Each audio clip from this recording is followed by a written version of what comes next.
எங்களுடைய சட்டமன்ற கட்சியின் கொறடா என் அன்பு சகோதரர் ஹசன் மௌலானா அவர்கள் ஏற்பாட்டில் இன்று சென்னை சத்தியமூர்த்தி பவன் காங்கிரஸ் கமிட்டியில் இருந்து முதல் கட்டமாக ஒரு லாரி பொருட்களை வயநாடுக்கு பாதிக்கப்பட்ட மக்களுக்கு அனுப்புகிறோம். இதே போன்று எல்லா மாவட்டங்களிலும் பொருட்களை சேகரித்து வயநாடு பேரிடரில் பாதிக்கப்பட்ட அன்பு சொந்தங்களுக்கு காங்கிரஸ் பேரியக்கம் தமிழ்நாடு சார்பாக தொடர்ந்து பொருட்களை அனுப்பி கொண்டிருக்கிறோம். ஏற்கனவே முதல் தவணையாக 1 கோடி ரூபாய் தமிழ்நாடு காங்கிரஸ் கமிட்டி அறக்கட்டளையிலிருந்து தருவதாக அறிவித்திருக்கிறோம்.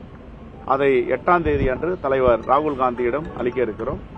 அதேபோன்று எல்லா மாவட்டங்களிலும் அவர்களே முன்வந்து காங்கிரஸ் பேரியக்க தோழர்கள் தலைவர்கள் எல்லாம் பொருட்களை சேகரித்து என்னென்ன அங்க தேவைகள் இருக்கிறது என்பதை அறிந்து உடனுக்குடன் அனுப்பி கொண்டிருக்கிறார்கள்.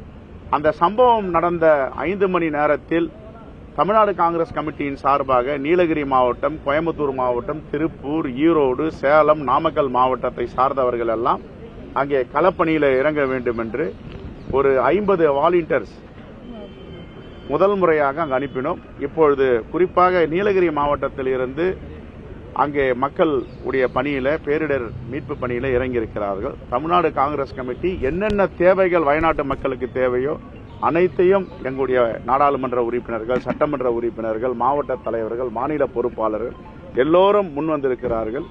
இப்பொழுது நிதிகள் நிறைய கொடுக்க ஆரம்பித்திருக்கிறார்கள். பட்டியல் நோட்டீஸ் போர்டில் போட இருக்கிறோம். ஏற்கனவே 1 கோடி ரூபாய் சட்டமன்ற உறுப்பினர்கள் 1 மாத சம்பளத்தை அறிவித்திருக்கிறோம். அதே போன்று தலைவர் பெருமக்கள் எல்லாம் நேற்று கூட 2-3 லட்சம் ரூபாய் நிதியாக கொடுத்திருக்கிறார்கள். அனைத்தையும் சேகரித்து அந்த பேரிடர் நிவாரண நிதிக்கு எங்கள் தலைவர் ராகுல் காந்தி மூலமாக கொடுக்கிறது. எங்கள் தலைவர் ராகுல் காந்தி தொடர்ந்து எங்கெல்லாம் மக்கள் பாதிக்கப்படுகிறார்களோ அங்கே போய் நிற்கிறார். வயநாடில் சம்பவம் நடந்த அன்ற மறுநாளே அங்கே போய் களத்தில் நிற்கிறார். 2 நாட்கள் தங்கி இருக்கிறார். பாதிக்கப்பட்ட மக்களுக்கு வீடுகளை கட்டி தருவோம் என்று சொல்லுகிறார். ஒன்றிய அரசு என்ன செய்து கொண்டிருக்கிறது? ஒன்றிய அரசின் கட்டுப்பாட்டில் தானே இருக்கிறது கேரளா மாநிலம்.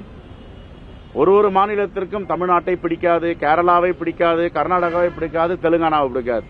ஆனா தென்னிந்தியாவில் ஆந்திராவை பிடிக்கும். ஏன் ஆந்திராவை பிடிக்கும்? ஆந்திரா முட்டு கொடுத்து கொண்டிருக்கிறது. ஆட்சியுடைய சுவாச காற்றை நீடித்து கொண்டிருக்கிறது. ஆகையால் ஆந்திராவுக்கு எவ்வளவு நிதி வேண்டுமானாலும் கொடுப்பார். இதுதான் பாசிசம். முன்வரணும். மக்கள் பார்த்து கொண்டிருக்காங்க. உண்மையான கஷ்டமான சூழலில் யார் போய் நிற்கிறாங்க. இப்ப எங்க தலைவர் எதிர்க்கட்சி தலைவர், நாடாளுமன்றம் நடந்து கொண்டிருக்கு. எதுக்கு மணிப்பூருக்கு ஓடுறாரு? அங்க எதற்காக வயநாடுக்கு போறாருன்னா அவர் மக்களோடு மக்களாக இருக்கார், மக்களுடைய முகமாக, மக்களுடைய குரலாக இருக்கிறார். இதே போன்று வாய் கிழிய பேசுபவர்கள் எல்லாம் இது மாதிரி முன்னுக்கு வரணும். நாங்களும் மக்களுக்காக இருக்கோம். ஆனா அது மாதிரி இல்லையே. குற்றம் சொல்றது, வழக்கு போடுறது, மிரட்டுறது இதில் தானே இருக்காங்க. அதாவது வயநாட்டில் ராகுல் காந்தி அவர்கள் தொடர்ந்து மன்ற உறுப்பினர் செய்யாதையா 5 லட்சம் வாக்கு வித்தியாசத்தில் வெற்றி பெற வைத்தாங்க. அவரை போய் எங்கேயாவது ஜெயிச்சுட்டு வர சொல்லியே. காங்கிரஸ் அங்க நிக்க ஜெயிக்கிறதெல்லாம் எங்கேயாவது போய் ஜெயிச்சுட்டு வந்து பேச சொல்லுங்க. தலைவர் தான் அவர் ஏன் அங்க வெற்றி பெற முடியல? செய்திகளை உடனுக்குடனும் துல்லியமாகவும் தெரிந்து கொள்ள சப்ஸ்கிரைப் பண்ணுங்க.